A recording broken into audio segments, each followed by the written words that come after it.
നമസ്കാരം.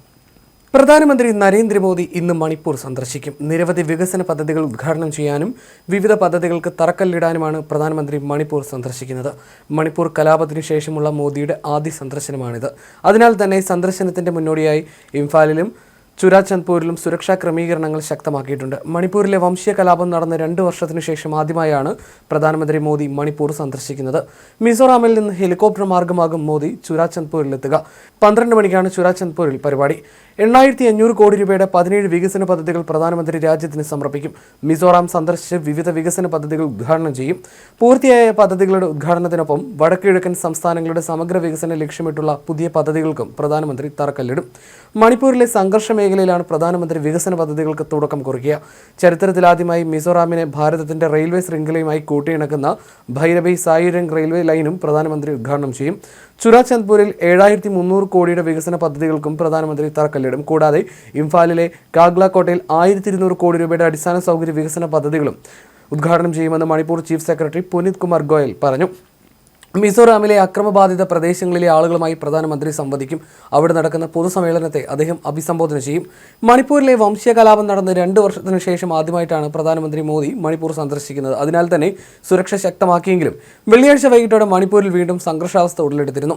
ചുരാചന്ദ്പൂരിലായിരുന്നു സംഭവം ഉണ്ടായത്. മോദിയുടെ സന്ദർശനത്തിനുള്ള ഒരുക്കങ്ങളുടെ ഭാഗമായി കെട്ടിയ തോരണം ചിലർ നശിപ്പിക്കാൻ ശ്രമിച്ചെന്ന് പോലീസ് പറയുന്നു. തുടർന്ന് പോലീസും അക്രമികളും തമ്മിൽ ഏറ്റുമുട്ടുകയായിരുന്നു. അതേസമയം ദേശീയപാത ഉപരോധം നാഗാ സംഘടനകൾ താൽക്കാലികമായി പിൻവലിച്ചു. സന്ദർശനത്തിന് മുന്നോടിയായി മേഖലയിൽ വൻ സുരക്ഷ ഏർപ്പെടുത്തിയിട്ടുണ്ട്. നരേന്ദ്രമോദിയുടെ മണിപ്പൂർ സന്ദർശനത്തിനെതിരെ നിരോധിത സംഘടനകൾ രംഗത്ത് വന്നിട്ടുണ്ട്. മോദിയുടെ ചടങ്ങുകൾ ബഹിഷ്കരിക്കാൻ 6 സംഘടനകൾ ആഹ്വാനം ചെയ്തു. ദ കോർഡിനേഷൻ കമ്മിറ്റിയാണ് മോദി സംസ്ഥാനം വിടും വരെ ബഹിഷ്കരണത്തിന് ആഹ്വാനം ചെയ്തത്. മണിപ്പൂരിൽ ദേശീയപാത 2 തുറക്കാൻ തീരുമാനമായിട്ടുണ്ട്. ഇതിൽ സർക്കാരും കുക്കീസ് സംഘടനകളും തമ്മിൽ ധാരണയായി.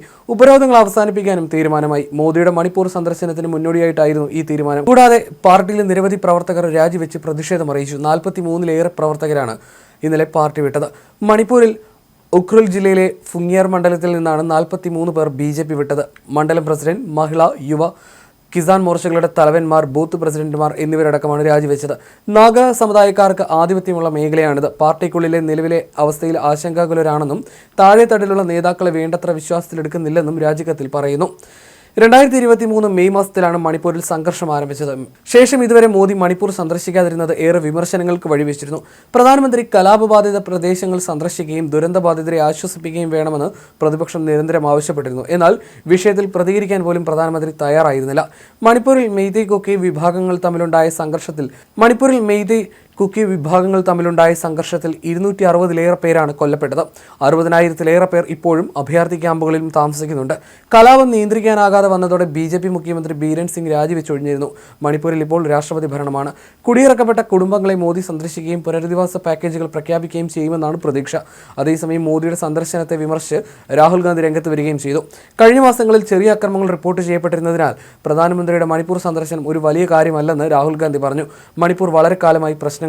പ്രധാനമന്ത്രി മോദിയുടെ ഇപ്പോഴത്തെ സന്ദർശനം ഒരു വലിയ കാര്യമല്ല. വോട്ട് മോഷണമാണ് പ്രധാന പ്രശ്നമെന്നും വാർത്താ ഏജൻസിയായ PTIയോട് സംസാരിക്കവേ അദ്ദേഹം പറഞ്ഞു.